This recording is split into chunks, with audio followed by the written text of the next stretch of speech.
Man sollte vorsichtig sein, wenn man selbst denjenigen hilft, die einem nahestehen. Manche Menschen kennen keine Dankbarkeit.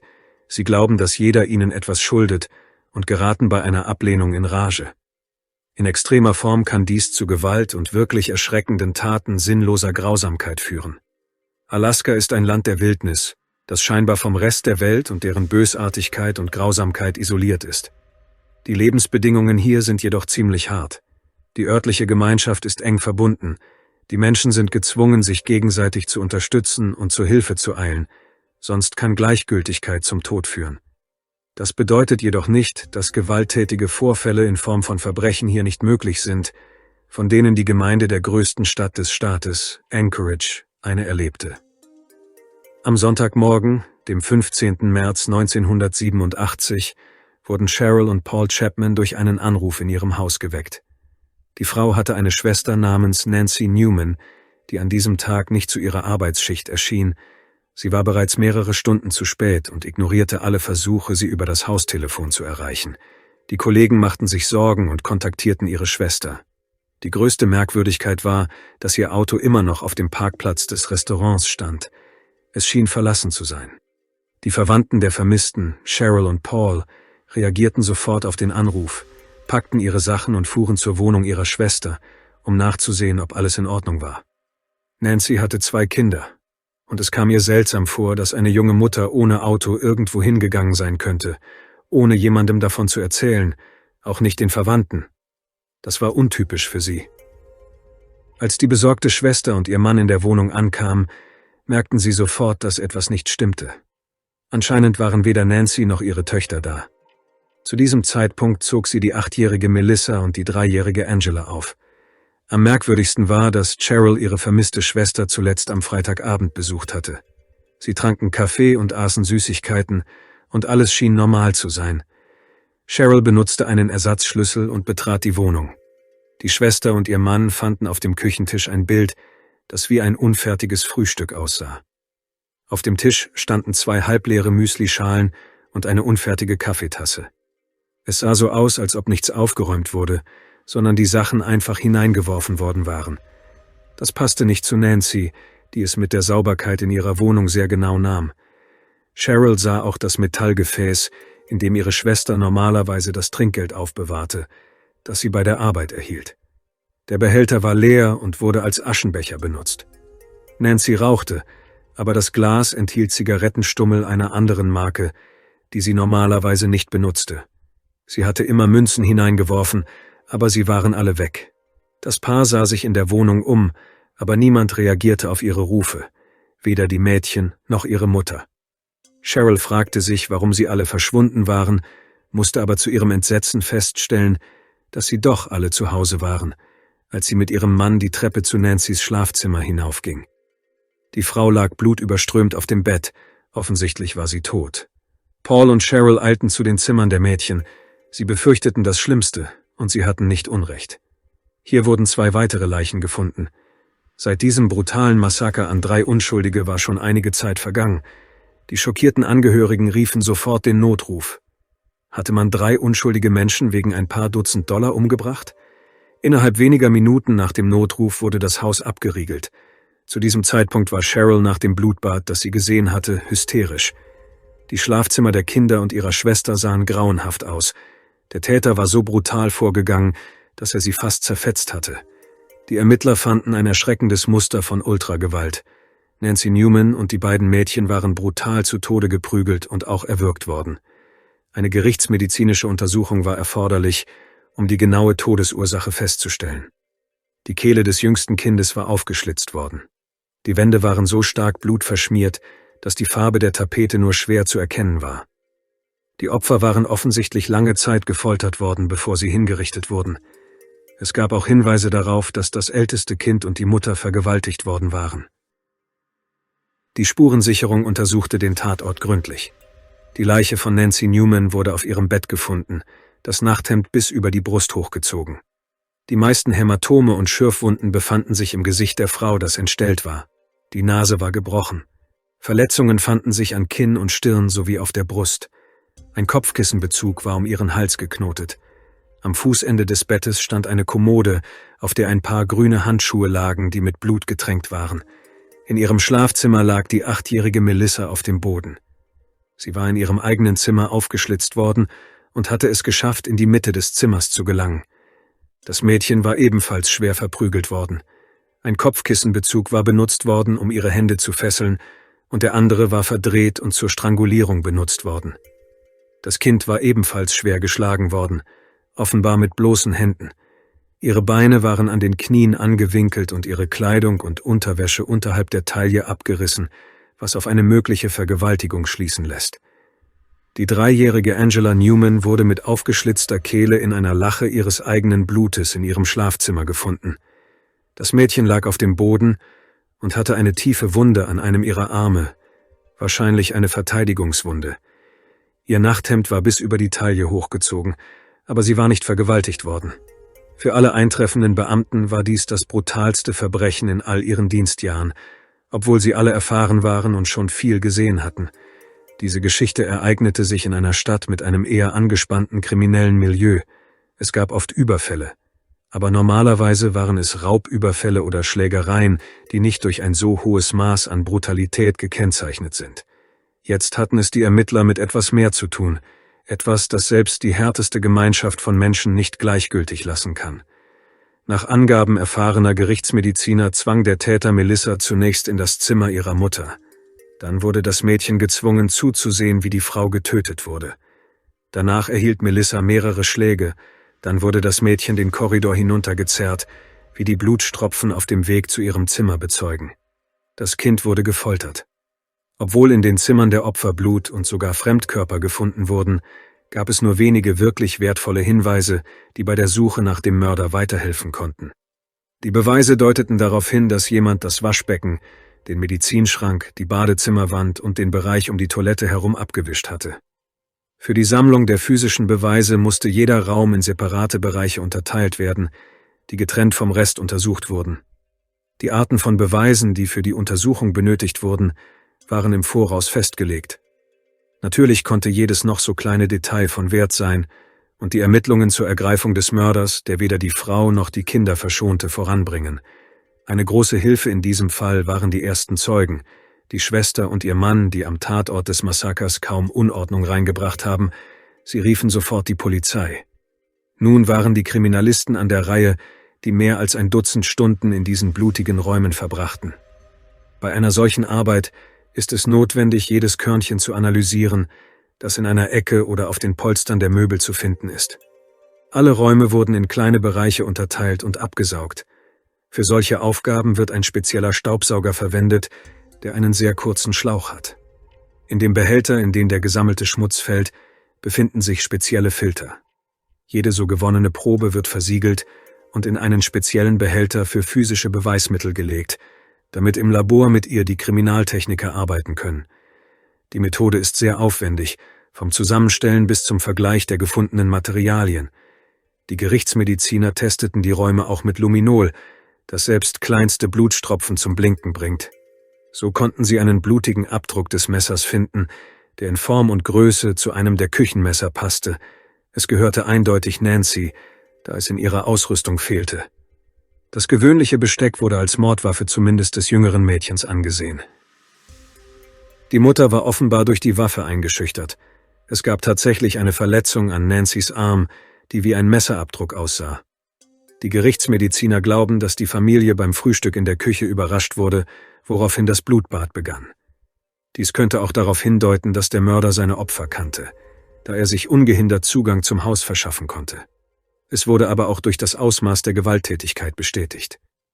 Die Schwester der ermordeten Frau, Cheryl, sprach mit Polizeibeamten und gab einen Einblick in das Leben der Ermordeten. John und Nancy Newman hatten 1977 in Twin Falls, Idaho, geheiratet. 3 Jahre später wurde ihre erste Tochter Melissa geboren. 1983 folgte ihre zweite Tochter. Im Mai 1985 zog John aus beruflichen Gründen nach Anchorage und Nancy und ihre Töchter zogen einen Monat später nach. John Newman arbeitete für eine Fluggesellschaft und verletzte sich bei der Arbeit, sodass er seinen Beruf nicht mehr ausüben konnte. Daraufhin erhielt er eine Ausbildung und nahm eine Stelle als Sicherheitstechniker an. Nancy arbeitete als Kellnerin in einem Restaurant und sie wohnten in einem großen Apartmentkomplex. Nach Meinung ihrer Schwester konnte Nancy keine Feinde haben. Sie arbeitete als Kellnerin und war bei den Kunden wegen ihrer Freundlichkeit und Höflichkeit hoch angesehen. Nach Ansicht der Verwandten kannte Nancy niemanden, der eine Waffe in die Hand genommen und die Familie mit solcher Brutalität niedergeschlagen hätte. Das Opfer war nicht in Konflikte verwickelt, litt nicht an Süchten und hatte den Kontakt zur kriminellen Welt stets gemieden. Noch erschreckender war die Brutalität, mit der gegen die Kinder, insbesondere das jüngste Mädchen, vorgegangen wurde. Vor diesem Hintergrund erschien ein schiefgelaufener Einbruch zu unwahrscheinlich. Außer ein paar Dutzend Dollar Wechselgeld fehlten keine Wertsachen in der Wohnung. Es gab auch keine Anzeichen für ein gewaltsames Eindringen. Natürlich bot die damalige Technik nicht so viele Möglichkeiten für die Spurensicherung wie heute. Es gab keine DNA-Tests, die auf den Täter hinweisen konnten. Erfahrene Ermittler wussten jedoch, wonach sie suchen mussten. Da der Täter ungehindert in die Wohnung eingedrungen war, war er mit seinen Opfern offensichtlich vertraut. Natürlich begann die Suche nach dem Mörder in der unmittelbaren Nähe. Die Ermittler besuchten täglich die Familien von Nachbarn und Freunden. Natürlich interessierten sich die Ermittler in erster Linie für Cheryl und Paul, die noch vor dem Eintreffen der Polizei am Ort des Geschehens waren. Sie waren beunruhigt, dass der Mann kein bestätigtes Alibi hatte. Nach seinen Angaben verbrachte er den größten Teil des Samstags allein, während seine Frau morgens bei der Arbeit war. Der zweite Verdächtige war John Newman, der Ehemann des Opfers und Vater der Kinder. Es stellte sich heraus, dass er sich zum Zeitpunkt des Angriffs auf einer Geschäftsreise in Kalifornien befand und nicht an dem Verbrechen beteiligt gewesen sein konnte. Das Gespräch mit dem Mann auf dem Revier sorgte nicht unbedingt für Klarheit. John schien einem trauernden Vater und Ehemann zu ähneln. Sein Auftreten verriet keine Auffälligkeiten. Der Witwer beharrte darauf, dass er eine liebevolle Ehe mit seiner Gattin führte. Er kämpfte damit, über die Trauer über den Verlust seiner gesamten Familie hinwegzukommen. Er wurde von der Liste der Verdächtigen gestrichen. Alle registrierten Sexualstraftäter in der Gegend wurden ebenfalls untersucht, jedoch ohne Erfolg. Um weitere Informationen zu erhalten, sollten alle möglichen Nachbarn des Paares befragt werden. Dies erwies sich als schwierig, da sie in einem Viertel mit Wohnkomplexen lebten. Hier gab es Hunderte von Menschen, die etwas bemerkt oder gewusst haben könnten. Je mehr die Polizeibeamten mit den Anwohnern sprachen, desto mehr Aufmerksamkeit erregten sie. All dies führte zu Gerüchten und zu öffentlicher Empörung. Die Einwohner von Anchorage waren schockiert über die Brutalität des Geschehens und die Auswahl der Opfer. Die Menschen setzten die Polizei aktiv unter Druck und versuchten, die Ordnungshüter zu einem schnelleren Handeln zu zwingen. Alle wollten, dass der Bösewicht gefasst und neutralisiert wird. Die Situation wurde durch das Problem des Mangels an Beweisen noch komplizierter.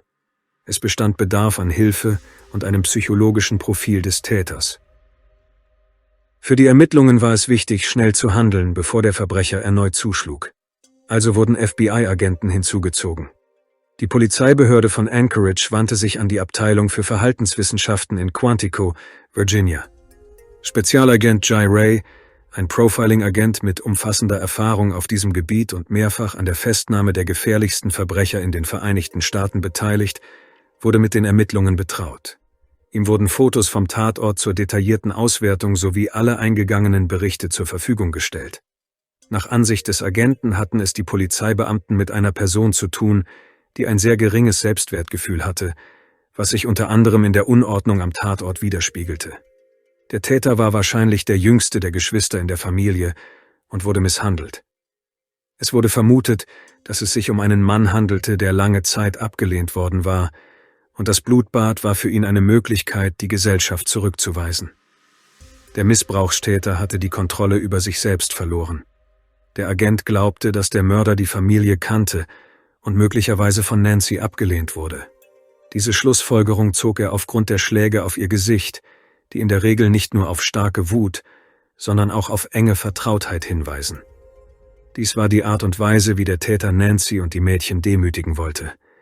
Angesichts der Brutalität des Massakers war die Wahrscheinlichkeit sehr hoch, dass der Täter erneut zuschlagen würde. Daher blieb den Polizeibeamten wirklich wenig Zeit. Der Agent ging davon aus, dass der Mörder bereits eine lange Vorgeschichte von Sexualstraftaten hatte. Es handelte sich vermutlich um einen männlichen Weißen, etwa 20 bis 25 Jahre alt, der im Leben keinen Erfolg hatte, höchstwahrscheinlich arbeitslos war und keine Beziehungen zum anderen Geschlecht unterhielt. Nach einer Eingrenzung der Verdächtigen konzentrierten sich die Strafverfolgungsbehörden auf einen jungen Mann, der vor nicht allzu langer Zeit in den Wohnkomplex eingezogen war. Sein Name war Kirby Anthony, der 20-jährige Neffe von John Newman. Der Freund wurde von der Polizei befragt, aber der junge Mann behauptete, er habe nie einen Konflikt mit seiner Tante gehabt. Kirby sagte den Ermittlern, er habe keinen Schlüssel zur Wohnung, obwohl die Polizei genau wusste, dass er einen hatte. Auch bei seinem Alibi für die Zeit des Angriffs log der Mann. Er behauptete, er habe in einem Nachbarhaus Würfel gespielt, aber niemand habe ihn dort gesehen. 5 Tage nach dem Mord besuchte Kirby eine örtliche Taverne, wo er gruselige Gedichte auf Servietten schrieb und sie an die Gäste verteilte. Die Ermittler setzten ihre Arbeit fort. Nach Abschluss der Spurensicherung am Tatort wurden alle gewonnenen Daten an das Labor übermittelt, um ein Porträt zu erstellen. Außerdem wurde alles an das FBI-Labor in Washington, D.C. geschickt.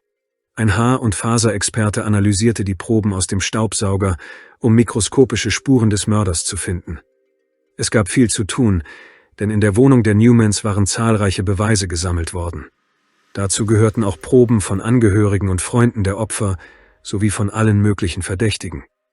Die Arbeit wurde dadurch erschwert, dass nichts über den Täter bekannt war, was er trug, welche Haarfarbe er hatte. Daher musste der Experte nach dem Ausschlussprinzip vorgehen.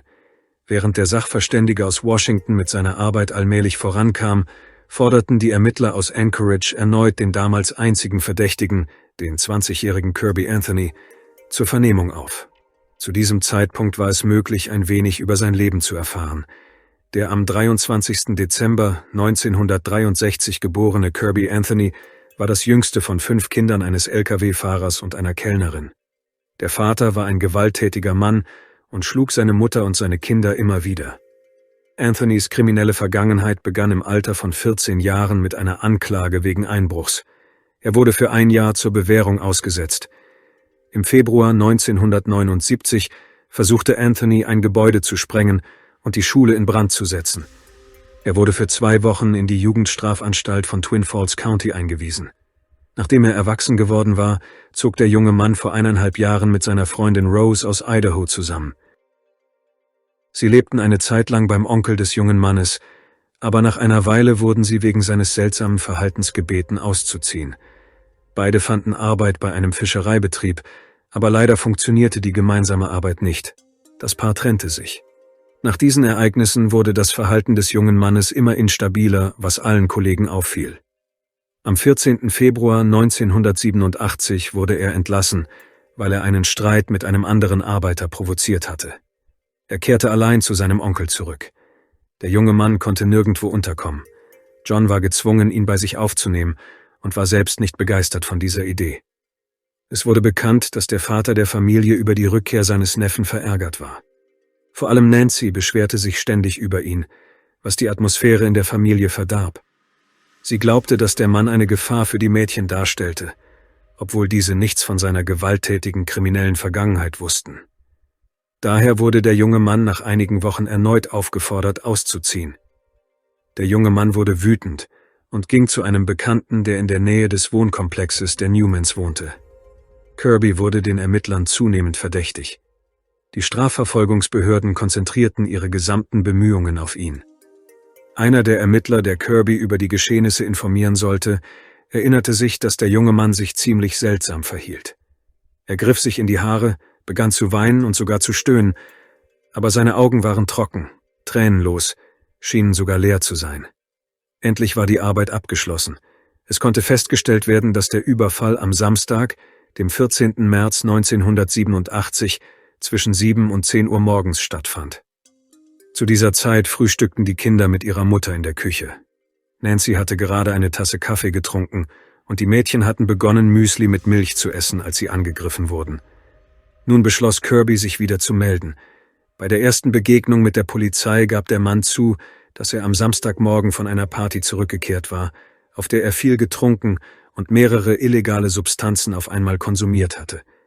Er kam gegen 7 Uhr morgens zu Nancys Haus, gab ihr $500 und verließ das Haus gegen 8:45 Uhr wieder, um zu einem Freund zu gehen.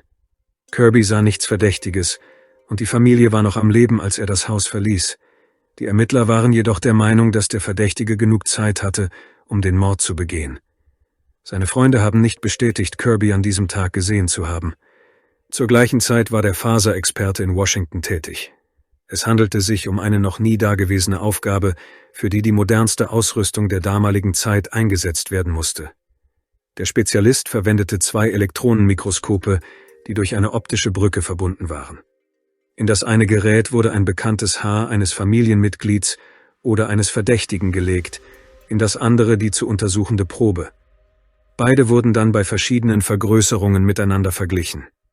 Dies war eine sehr mühsame Aufgabe, da es sich um mehr als 400 Exemplare handelte.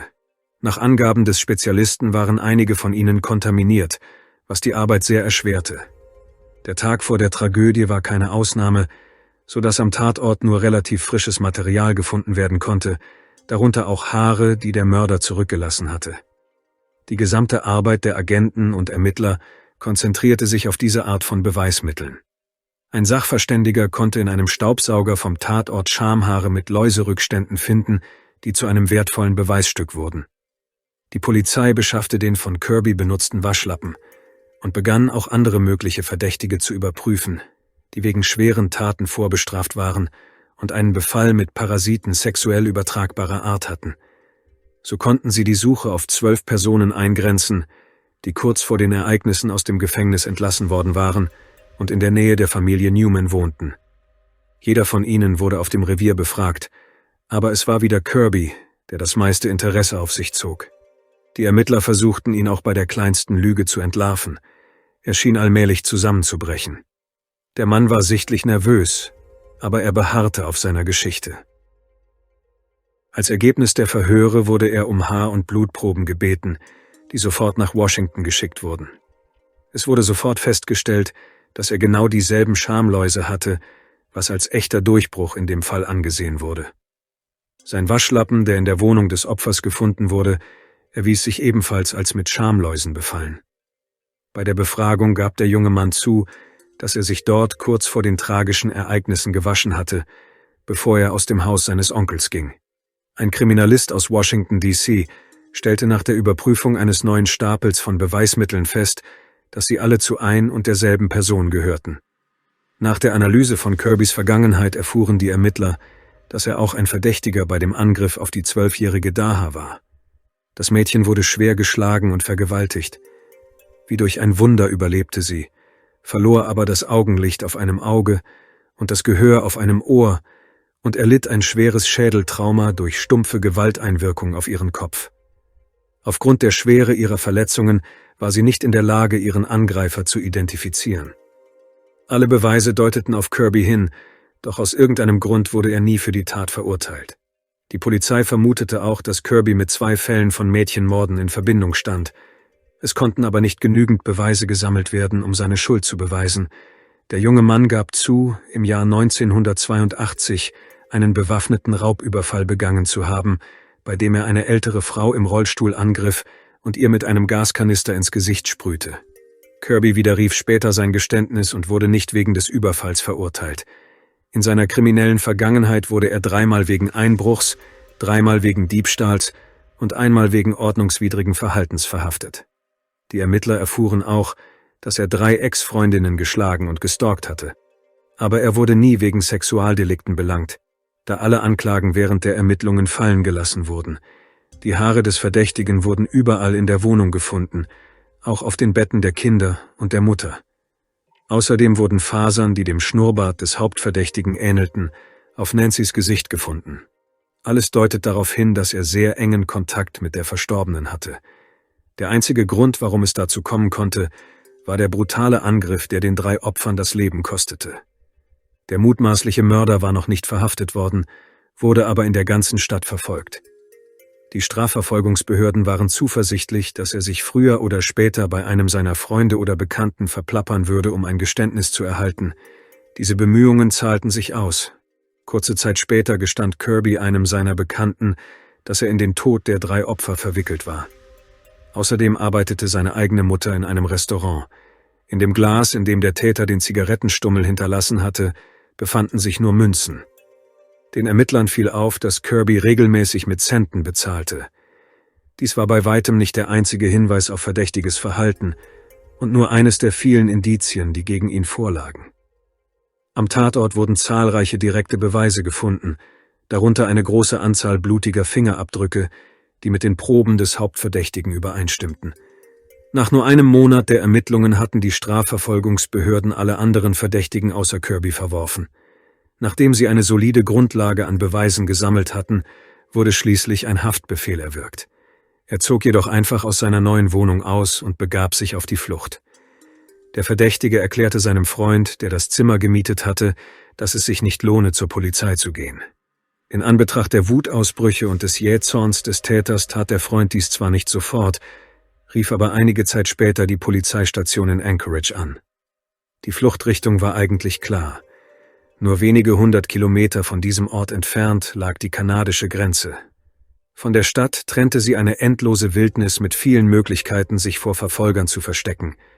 Natürlich alarmierten die Ermittler sofort alle Grenzbehörden, da ein Versuch, die Grenze zu überschreiten, erwartet wurde. Einige Stunden nach dieser Alarmierung fuhr Kirby an die Grenze heran. Der Täter wurde sofort festgenommen, bevor die Alaska State Police eintraf. Der junge Mann war mit einem abgelaufenen Führerschein unterwegs, was ein bequemer Vorwand war, den Täter festzunehmen. Keiner von Kirbys Verwandten und Bekannten hatte eine solche unkontrollierte Grausamkeit von ihm erwartet. Bei den Ermittlungen stellte sich heraus, dass er unschuldige Kinder und eine Frau nicht nur getötet, sondern auch missbraucht hatte. Nur das 3-jährige Mädchen wurde nicht vergewaltigt. Kirby wurde wegen 3-fachen Mordes 1. Grades, Vergewaltigung und Entführung angeklagt. Die letztgenannte Anklage rief bei ihm große Empörung hervor, obwohl er die anderen 3 Anklagepunkte gar nicht beachtete. Nach staatlichem Recht gilt das Festhalten eines Opfers während eines Angriffs jedoch bereits als Entführung, was durch die Tatsache, dass Melissa Newman mit gefesselten Händen aufgefunden wurde, bestätigt wurde. Während er auf seine Verurteilung wartete, wurde er von einem anderen Häftling angegriffen. Kirby überlebte den Angriff und der andere Häftling erklärte, dass Kirby, sollte er jemals wieder die Gelegenheit haben, ihn anzugreifen, keinen Prozess bräuchte, weil man keine Frau und 2 kleine Mädchen töten könne. Er selbst hat eine kleine Tochter. Die Anhörung dauerte 8 Wochen, bevor die Geschworenen schließlich das Gericht verließen, um über das Urteil zu beraten. Da es in Alaska keine Todesstrafe gibt, musste er mit einer langen Haftstrafe rechnen. Am 3. Juni 1988 wurde Kirby für schuldig befunden und zu 357 Jahren Gefängnis verurteilt. Der Angeklagte versuchte mehrmals gegen das Urteil Berufung einzulegen, jedoch ohne Erfolg. Nancy, Melissa und Angela werden in ihrem Geburtshaus in Twin Falls, Idaho, in einem großen Sarg beigesetzt. Auch der Vater nach Twin Falls zurück, um sein Leben fortzusetzen. Heute sind wir mit einem Beispiel ungeheurer Brutalität konfrontiert. 3 kaltblütige Morde, die einem das Blut in den Adern gefrieren lassen. Die Morde an unschuldigen und sehr jungen Menschen. Solche Fälle sind schockierend. Aber vergessen Sie nicht. Sie geschehen ständig um uns herum und können jeden betreffen. Passen Sie auf sich auf. Passen Sie auf Ihre Angehörigen auf. Ich hoffe, Sie werden so etwas nicht erleben müssen. Wenn Ihnen das Video gefallen hat, geben Sie ihm gerne einen Like. Das hilft sehr bei der Verbreitung. Hinterlassen Sie auch einen Kommentar, um den Kanal zu unterstützen und das Video weiter zu empfehlen. Abonnieren Sie den Kanal, um keine neuen Videos zu verpassen. Danke fürs Zuschauen und passen Sie auf sich auf.